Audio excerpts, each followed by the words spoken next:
Ramogi kaka mane katwa kobet kod jatend kweth manoke od bura mamalo Junet Mohamed kaka wacho weche gi mag ODM.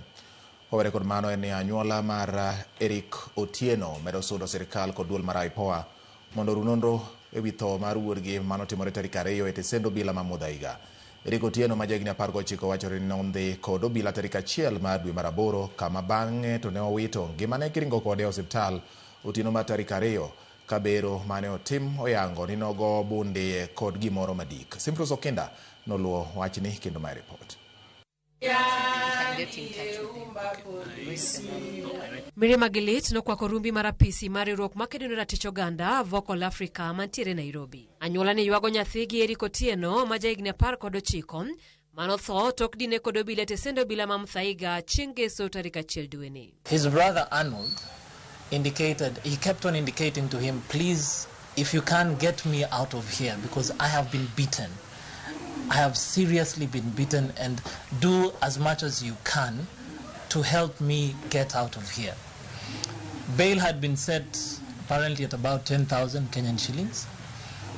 The family could not raise that amount at that time. And so they tried as much as they could, and by 7 p.m. on Sunday, they had finally managed to get about 6,000 Kenyan shillings.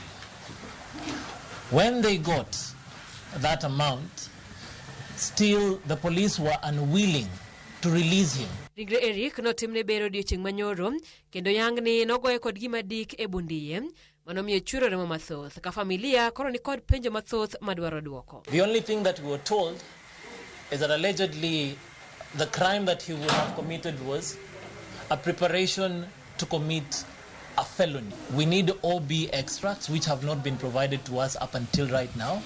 We need CCTV footage from the time he was arrested up until the time he was released to his family. Jokende ratich oganda oriwo duondgi ewi thoe mamedo timore e lwet obila ka gimedo sundo IPOA kod sirikal mondo runonro kendo chung chutho thoe makamago. The body that is mandated to be able to carry out all those investigations, be able to get an account of all the officers, from the arresting officer to those who are with him in those particular cells, and get an account of all events and statements of those police officers is IPOA.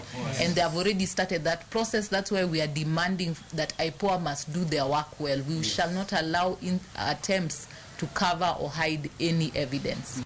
Last year, another 50 youth were killed. This year, as we speak, we are well over 30. Why is action not being taken? These occurrences happened all the way on the 1st of August this year, and to date, 5th of August, no action has been taken. The National Police Service, under the leadership of Inspector General Douglas Kanja, have not even released a single statement on the administrative actions they have taken.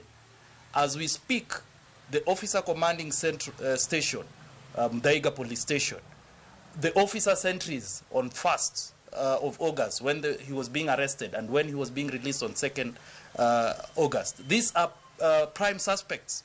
In this case, we are having prime suspects out, yet the law is not being applied. Magitimore kini maapisi mar ogai mar obila oyango ni bura mar tho Eric ni e lwet IPOA mosechako timo nonro ka gikwayo horuok kuom anyuola gi osiepe mag Eric. Justice. Simfros Okinda, Ramogi TV.